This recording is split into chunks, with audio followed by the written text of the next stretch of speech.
के मुरीद हो गए।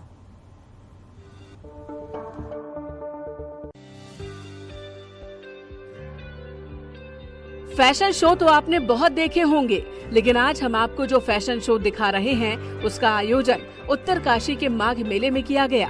इस फैशन में पहाड़ की पारंपरिक वेशभूषा को पहनकर रैंप पर वॉक करते हुए मॉडल्स दिखे। इस फैशन शो में युवक युवतियों ने गढ़वाली वेशभूषा और पारंपरिक आभूषण पहनकर कैटवॉक किया। इस दौरान गढ़वाली, जाट, भोटिया, किन्नौरी, खांपा समेत रवाई, चकनौरी, बाड़ागड्डी व फतेह पर्वत क्षेत्र के परिधानों में सजे युवक युवतियों ने सबका मन मोह लिया। ये हमारी किन्नौर की पोशाक है। ये डोरी और इसे पागड़ा, गच्छी और इसे चोली कहते हैं और इसे चंद्रहार और इसे गऊ कहते हैं और इसे पिंगड़ा कहते हैं और इसे कंठी कहते हैं, इसे लत कहते हैं और इसे हिमाचली टोपी कहते हैं और पीछे जो ये गोल का लगा इसे पीसफुल कहते हैं। इस शो में सिर्फ गढ़वाल की पारंपरिक वेशभूषा को ही नहीं दर्शाया गया, बल्कि वहां रहने वाली महिलाओं की दिनचर्या को भी बखूबी दिखाया गया कि कैसे पहाड़ की महिलाएं ओखली में धान कूटती हैं। फैशन शो के बाद सभी प्रतिभागियों ने गढ़वाली गीतों पर जमकर नृत्य भी किया और लोगों को अपनी स्थानीय संस्कृति से रूबरू करवाया। न्यूज़ 18 के लिए उत्तरकाशी से बलबीर परमार की रिपोर्ट।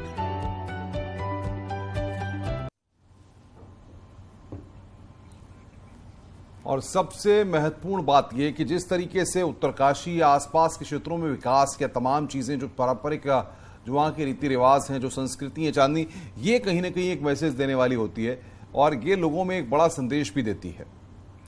आगे बढ़ते हैं। भोटिया डॉग्स का जिक्र आते ही शायद दुनिया की बाकी नस्लों के कुत्ते फीके नजर आते हैं। इनकी गिनती सबसे बुद्धिमान और ताकतवर नस्ल के रूप में होती है। बागेश्वर के उत्तरायणी मेले पर इस नस्ल के डॉग्स का भी व्यापार हो रहा है।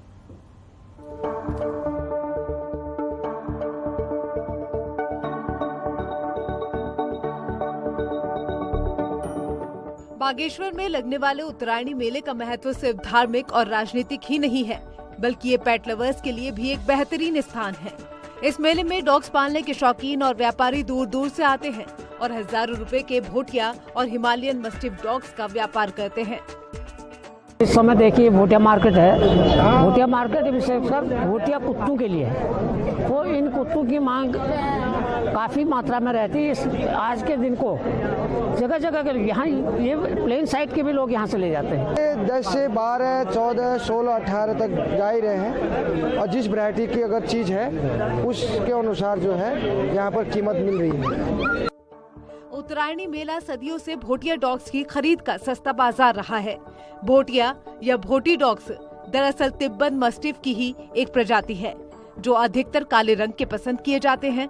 भारी जबड़ा, सुडौल बदन और शांत स्वभाव इनकी खास पहचान है। वफादारी के साथ इनके बुद्धिमान और बलवान होने की खूबी भी इनको और खास बनाती है। या हिमालयन शीप डॉग या तिब्बतियन मास्टिफ की जो लाइन जो जनरेटेड है उत्तराखंड के अंदर, ये डॉग की अवेलेबिलिटी यहाँ पर होती है। जो पेट लवर्स हैं वो अपने लिए यहाँ पर आके डॉग्स देखते हैं। बकरी वाले अपने डॉग्स यहाँ पे सेल करने के लिए आते हैं। बागेश्वर के उत्तरायणी मेले का पेट लवर्स को पूरे साल इंतजार रहता है, जिससे मेले में जाकर अच्छी क्वालिटी के भोटिया डॉग्स खरीद सकें। न्यूज़ 18 के लिए बागेश्वर से सुष्मिता थापा की रिपोर्ट। पहाड़ में आने वाले पर्यटक पहाड़ी व्यंजन का स्वाद ले सके, इसके लिए सरकार पहाड़ के पौष्टिक भोजन को बढ़ावा दे रही है। इसके लिए योजना भी अब तैयार कर ली गई है। पहाड़ में सर्दी हो या फिर गर्मी, भारी संख्या में पर्यटक पहुंचते हैं, जो पहाड़ की वादियों में शांति का अनुभव करते हैं।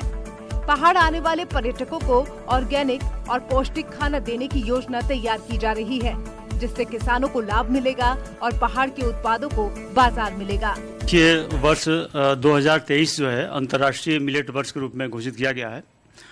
तो इसका उद्देश्य यही है कि जो मिलेट है, जो हमारी पुरानी परंपरा के फसलें हैं, उनको बढ़ावा दिया जाए, चूँकि जो है पौष्टिकता के हिसाब से उनमें काफी मात्रा में न्यूट्रिशन होता है।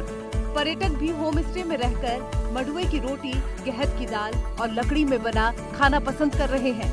होटल व्यवसाय भी अब अपने मेन्यू कार्ड में पहाड़ी भोजन को शामिल करने जा रहे हैं। देखिए सर, जब पर्यटक आते हैं तो उनको पहाड़ी व्यंजन काफ़ी पसंद आते हैं, क्योंकि आपके जो नॉर्मल व्यंजन होते हैं वहाँ खाते ही हैं। पहाड़ों में आके वो पहाड़ी अपने मडुए की रोटी, भट, चुड़गानी, गहत की दालें वो काफ़ी पसंद करते हैं। यहाँ की कुछ ऐसे दाल हैं, जैसे भट की दाल है, मडुए की रोटी है, जिसमें आपको पता है कि बहुत ज़्यादा फाइबर होता है, और भट के डुबके स्पेशली हमारे लोध में सोमेश्वर से आगे, तो वो हमारे को बहुत पसंद आता है। भले ही पहाड़ की जिंदगी पहाड़ जैसी हो, लेकिन किसानों को उनके मोटे अनाज की अच्छी कीमत मिले और देवभूमि के व्यंजनों की पहचान देश भर में हो, इसके लिए सरकार ने साल 2023 को मिलेट वर्ष भी घोषित किया है। न्यूज़ 18 के लिए अल्मोड़ा से किशन जोशी की रिपोर्ट।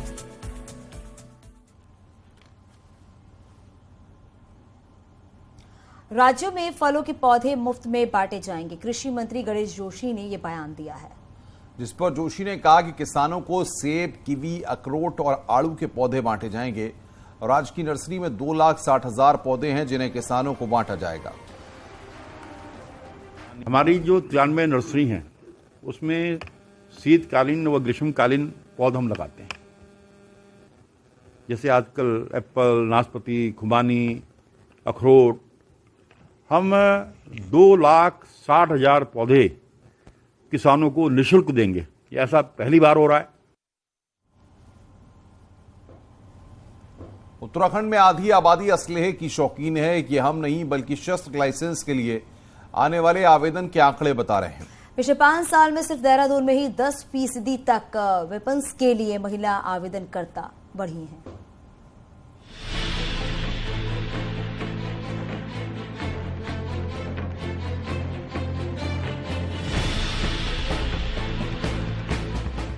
देहरादून की महिलाएं असलहे रखने की शौकीन हैं।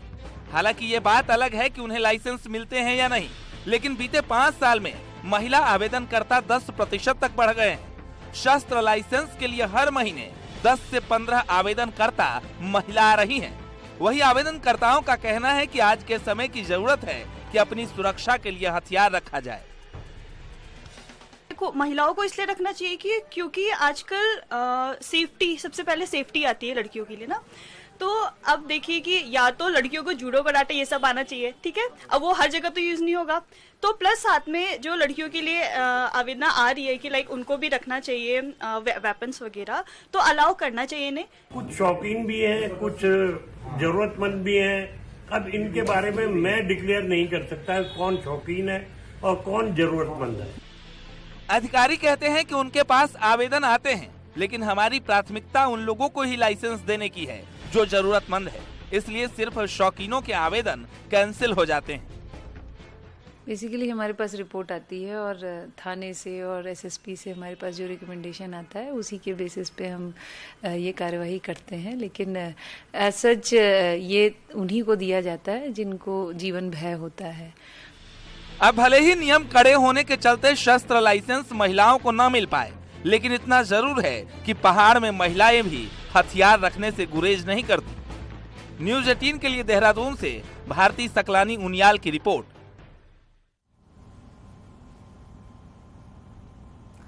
अंकिता हत्या के मुख्य आरोपी पुलकित आर्य का इस महीने ही नार्को टेस्ट हो सकता है। एसआईटी ने कोर्ट से मिली स्वीकृति के साथ पुलकित आर्य से पूछे जाने वाले सवालों की थ्योरी को केंद्रीय फॉरेंसिक साइंस लैबोरेटरी भेज दिया है।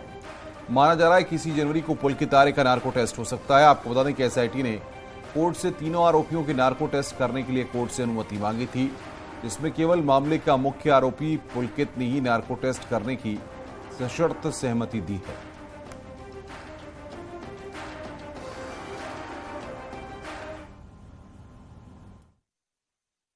जो अक्यूज्ड एक ने अपने कंडीशनल कंसेंट दिए थे, उस बेस पे कोर्ट ने ऑर्डर किया। उस कोर्ट का ऑर्डर और नार्को करने के और पॉलीग्राफ करने के लिए बहुत सारा प्रोफार्मा है, वो भरना पड़ता है, बैकग्राउंड ऑफ द केस, बहुत सारा चीज़ है, वो सब भर के आईओ कल दिल्ली पहुंच गया अपने लैब में, तो वो सबमिट करेगा। फिर लैब उसके बाद वो सारा एनालाइज करके वो अपना स्लॉट देगा। फिर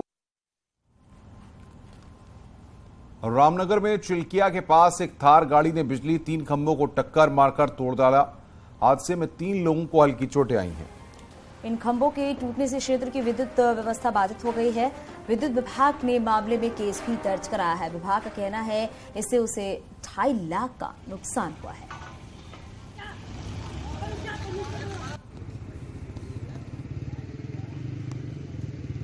जो चिरकिया की 33 की लाइन जाती है हमारी, उसको तोड़ दिया है। 3 पोल उसने तोड़े हैं, जिसकी हमने FIR भी कर दी है पुलिस में। और लगभग इसका जो खर्चा बैठेगा, जो एस्टीमेट का आकलन किया है, वो 2.5 लाख के करीब बैठेगा।